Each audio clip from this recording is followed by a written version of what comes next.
Todo o conteúdo apresentado neste vídeo foi gerado com o apoio de inteligência artificial, revisado e adaptado para fins educacionais.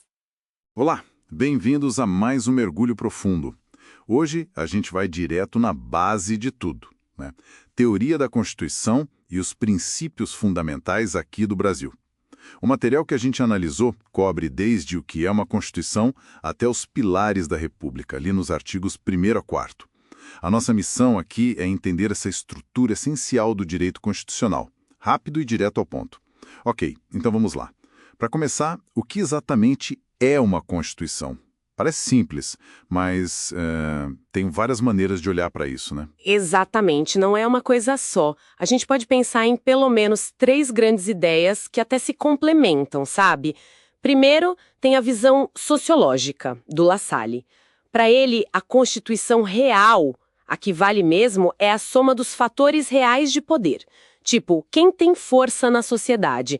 Se o texto lá, o papel, não bate com isso... Vira só uma folha de papel, como ele dizia. Isso mesmo. Aí tem a visão política do Carl Schmitt. Ele diz que Constituição é a decisão política fundamental. Por exemplo, decidir ser uma república federativa. Isso é Constituição. O resto que está lá escrito, mesmo importante, ele chamaria de leis constitucionais. Normas que derivam dessa decisão maior. Interessante essa diferença. E a terceira visão? É a jurídica, do Kelsen. Para ele, a Constituição é a norma pura, a norma fundamental que está lá no topo. É ela que valida todo o resto do sistema de leis, sabe? Hoje em dia, a gente meio que junta tudo isso. A Constituição é sim uma norma jurídica, Kelsen, mas ela nasce de decisões políticas, Schmitt, e para funcionar precisa ter alguma conexão com a realidade do poder, La Salle. É um equilíbrio. Faz sentido essa combinação. E a nossa Constituição de 88, como ela se encaixa nisso? Como a gente classifica ela? Boa. A nossa CF 88 é, primeiro, escrita. Tá lá num documento bonitinho. Segundo, ela é dogmática. Dogmática. O que isso quer dizer na prática? Quer dizer que ela não foi surgindo aos pouquinhos ao longo do tempo, sabe? Ela foi feita de uma vez, pensada, debatida por uma Assembleia Constituinte num momento específico, refletindo as ideias daquele período, no caso, a redemocratização. E, muito importante, ela é rígida. Rígida. Imagino que seja porque é difícil de mudar, certo? Exatamente. Mudar a Constituição não é como mudar uma lei comum. Precisa de um processo bem mais complicado, uma proposta de emenda à Constituição, a tal da PEC. E não é qualquer maioria. Precisa aprovar em 2 turnos, na Câmara e no Senado, e com 3/5 dos votos em cada um. É uma barreira alta para dar estabilidade. Entendi. Mas tem mais. Tem as cláusulas pétreas. Ah, as famosas. Aquelas que não dá para mexer de jeito nenhum. Isso. O artigo 60, parágrafo 4º, protege o coração da Constituição. A forma federativa, o voto direto, secreto, universal e periódico, a separação dos poderes e os direitos e garantias individuais. Por causa dessas cláusulas, a gente diz que a nossa Constituição é super rígida nesses pontos. São intocáveis mesmo. Certo. Super rígida no seu núcleo. E antes da gente pular para os artigos 1º a 4º, tem uma ideia de elementos da Constituição, né? Como se fossem as peças dela. Sim. É uma classificação útil do professor José Afonso da Silva. Ele fala em elementos orgânicos, que são as partes que estruturam o Estado, tipo quem faz o que no governo, como o poder se organiza, e tem os elementos limitativos. Esses são os direitos e garantias fundamentais, como o famoso artigo 5º. Eles funcionam como limites, freios ao poder do Estado sobre as pessoas. Entendido. Estrutura e limites. Bem, com essa base, vamos então para os princípios fundamentais. Artigo 1º a 4º. O que eles dizem sobre o Brasil? O que está ali na fundação? O artigo 1º traz os fundamentos da República Federativa do Brasil. Tem até um mnemônico famoso para ajudar a lembrar. Soci di va plu. Soci di va plu. Boa. E o que cada sigla representa? Vamos lá. SO de soberania. CI de cidadania. DI de dignidade da pessoa humana. VA de valores sociais, do trabalho e da livre iniciativa.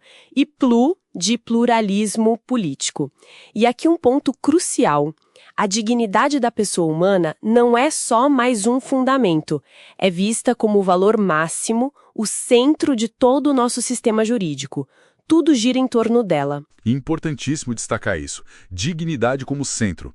Seguindo, artigo 2. A separação dos poderes. Um clássico. Sim, são poderes da União, independentes e harmônicos entre si, o legislativo, o executivo e o judiciário. O ponto-chave aqui é o sistema de freios e contrapesos, os checks and balances. Como funciona isso na prática? É a ideia de que nenhum poder é absoluto. Cada um tem suas funções principais, mas também fiscaliza e é fiscalizado pelos outros. Às vezes até exerce funções que não seriam tipicamente suas. Por exemplo, o executivo edita a medida provisória, que tem força de lei, né? Isso é quase legislar. E o legislativo pode julgar o presidente por crime de responsabilidade, o que é quase julgar. É essa a dinâmica de controle mútuo. E a cláusula Petra também, né? A separação. Sim. Também não pode ser abolida por emenda. É estruturante. Ok. Poderes separados, mas se vigiando. Aí vem o artigo 3º. Se o primeiro diz o que o Brasil é, o terceiro parece dizer o que ele deve ser, o que ele busca. É isso? Perfeito. O artigo 3º estabelece os objetivos fundamentais. São metas, um norte, um programa para o Estado seguir. O mnemônico para esse é Conga Erra Pro. Conga Erra Pro. Outro bom para decorar. E quais são esses objetivos? Construir uma sociedade livre, justa e solidária, garantir o desenvolvimento nacional, erradicar a pobreza e a marginalização e reduzir as desigualdades sociais e regionais. Opa, importante essa diferença. Erradicar pobreza e reduzir desigualdades. Exato, muita gente confunde. E, por último, promover o bem de todos, sem preconceitos de origem, raça, sexo, cor, idade e quaisquer outras formas de discriminação.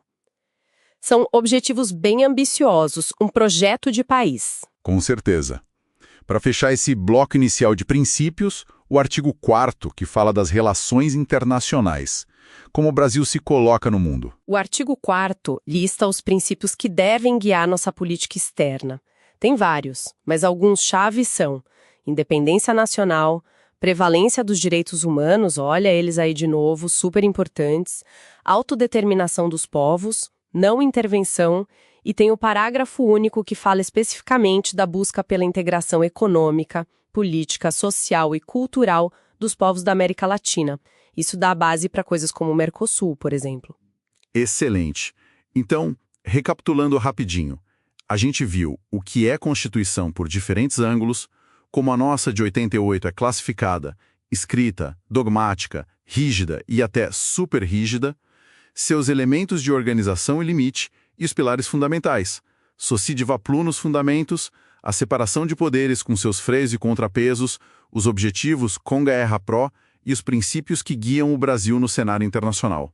Uma base sólida para entender o resto todo. Uma reflexão, né? Se a Constituição, por um lado, busca refletir os fatores reais de poder, como queria La Salle, e por outro, é a norma fundamental que deveria controlar esses mesmos poderes, como via Kelsen, como é que esse sistema de freios e contrapesos realmente opera no dia a dia? Principalmente quando esses fatores de poder, a política real, desafiam as próprias regras do jogo constitucional. É uma tensão constante, sabe? Entre o que está escrito, a engenharia jurídica e a realidade social e política. Pensar sobre isso ajuda a entender muito dos desafios da nossa democracia hoje.